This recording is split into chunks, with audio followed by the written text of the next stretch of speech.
सभी गुरुजनों का HRSB education and motivation YouTube channel पर एक बार फिर से स्वागत है। निष्ठा प्रशिक्षण मॉड्यूल 1 जैसे अभी नया कोर्स करने के लिए हम शिक्षकों के लिए एक आया है, पाठचर्या और समावेशी कक्षा उत्तर प्रदेश पर। इसी प्रकार से भाग 8 प्रश्नोत्तरी, कुछ प्रश्न पूछे जाते हैं और उनके सही उत्तर क्या होते हैं वो आपको बता रहे हैं।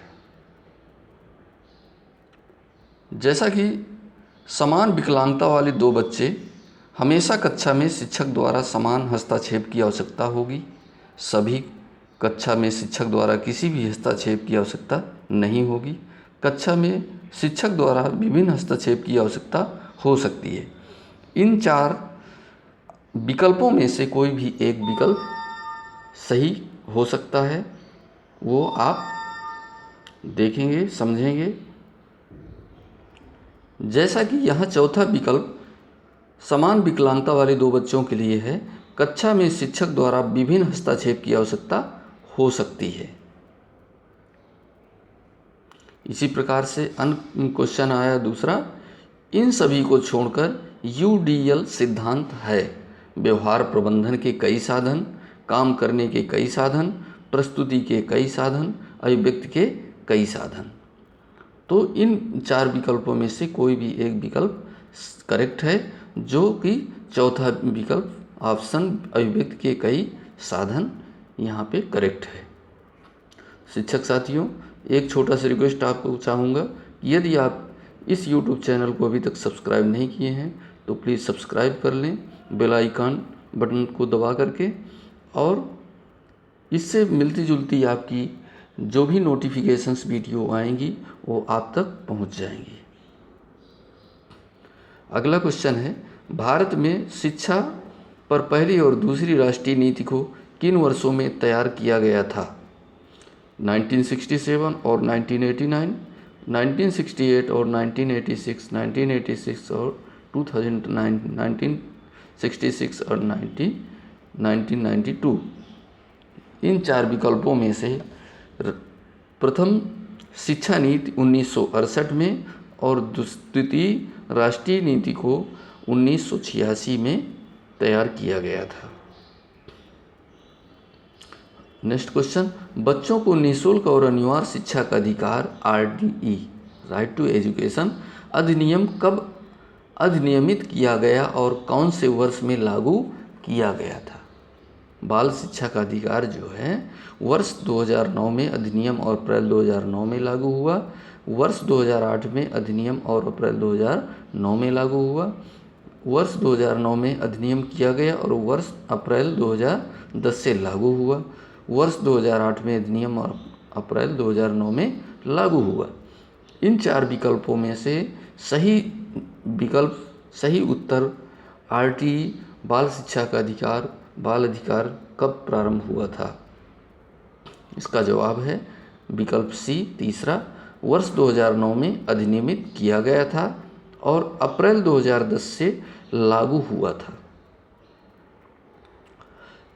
निम्नलिखित में से कौन सा कथन पाठ्यक्रम के लिए मान्य नहीं है? सिलेबस के लिए ये भारत में विभिन्न स्तरों पर शिक्षा के लिए दृष्टि प्रदान करता है।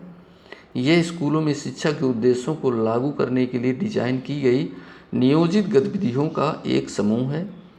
यह राष्ट्रीय पाठचर्या की रूपरेखा से विकसित होता है। इसमें पाठ्यक्रम, पाठ्यपुस्तकें, शिक्षा शास्त्र और मूल्यांकन विधियों को शामिल किया गया है। तो यहाँ पर स्पष्ट है कि पहला विकल्प ये भारत में विभिन्न स्तरों पर शिक्षा के लिए दृष्टि प्रदान करता है, यह सत्य नहीं है। अगर राम दृष्टिबाधित छात्र है, निम्नलिखित में से कौन सा उसके लिए अभिविन्यास और गतिशीलता प्रशिक्षण के लिए सबसे उपयोगी होगा? स्कूल भवन के स्पर्श नक्शे, नोटबंदी के लिए स्लेट और स्टाइल्स, ऑडियो क्लिप्स, सीखने की गतिविधि का मौखिक विवरण। यहाँ पर दृष्टिबाधित बच्चे के लिए स्कूल भवन के स्पर्श नक्शे की आवश्यकता होगी। NEP national education policy 2020 school शिक्षा के मौजूदा 10+2 डिजाइन किस में बदलाव का प्रस्ताव देता है? 5+3+4 इनमें से कोई नहीं, 5+3+3+4, 3+5+3+5, ये 5+3+3+4 विकल्प तीसरा यहाँ पे करेक्ट होगा। शिक्षक साथियों, अगला क्वेश्चन है, समावेशी शिक्षा को बढ़ावा देने के लिए निम्नलिखित में से कौन सा महत्वपूर्ण नहीं है? शिक्षक का विश्वास कि सभी बच्चे एक साथ सीख सकते हैं, शिक्षक की सामाजिक आर्थिक स्थिति, सभी, शिक्षक का सकारात्मक और निष्पक्ष रवैया। समावेशी शिक्षा को बढ़ावा देने के लिए निम्नलिखित में से कौन सा महत्वपूर्ण नहीं है? शिक्षक की सामाजिक आर्थिक स्थिति, ये महत्वपूर्ण नहीं है।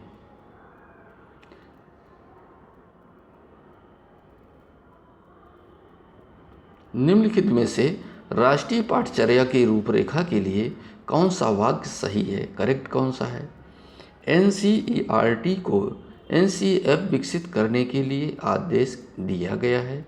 यह शिक्षा पर राष्ट्रीय नीति में उल्लिखित दृष्टि के अनुरूप शैक्षिक उद्देश्य प्रदान करता है। यह पाठ्यक्रम और पाठ्यपुस्तकों में शामिल की जाने वाली सामग्री पर मार्गदर्शन प्रदान करता है। या विकल्प चौथा सभी, इनमें से कौन सा विकल्प सही रहेगा? एक बार फिर वापस प्रश्न को पढ़ेंगे। राष्ट्रीय पाठचर्या की रूपरेखा के लिए कौन सा वाक्य सही है? तो यहाँ पर ऑप्शन ए, NCERT को NCF विकसित करने के लिए आदेश दिया गया है। इस प्रकार से हमारे स्कोर आ जाते हैं कि कितने क्वेश्चन में से कितने क्वेश्चन आपके करेक्ट हुए। फिर UP सपोर्ट निष्ठा लास्ट कंप्लीट करने पे congratulations on complete the course, भाग 8 प्रश्नोत्तरी जब हम कंप्लीट करते हैं तो वहाँ पे congratulations on completing the course ये मैसेज आता है। प्रशिक्षण प्रमाण पत्र प्रशिक्षण पूर्ण करने के लगभग 7 से 10 कार्य दिवस के उपरांत मिलेगा। दीक्षा ऐप पर प्रशिक्षण की प्रगति 100% दिखने में 24 घंटे का समय लग सकता है। 100% नहीं भी शो कर सकती है। अगर आपने कंप्लीट कर लिया है तो ये 24 घंटे में आपका वहाँ पर अपडेट हो जाएगा। इस प्रशिक्षण के संबंध में किसी प्रकार की जिज्ञासा या समस्या होने पर आप अपने शिक्षक संकुल ARP अथवा निष्ठा ब्लॉक टेक्निकल एडमिन से संपर्क कर सकते हैं। इसी प्रकार से लास्ट में आपको बधाइयाँ, ये मैसेज आता है, आपने कोर्स सफलतापूर्वक पूर्ण किया। निष्ठा प्रशिक्षण कार्यक्रम कंप्लीट हुआ।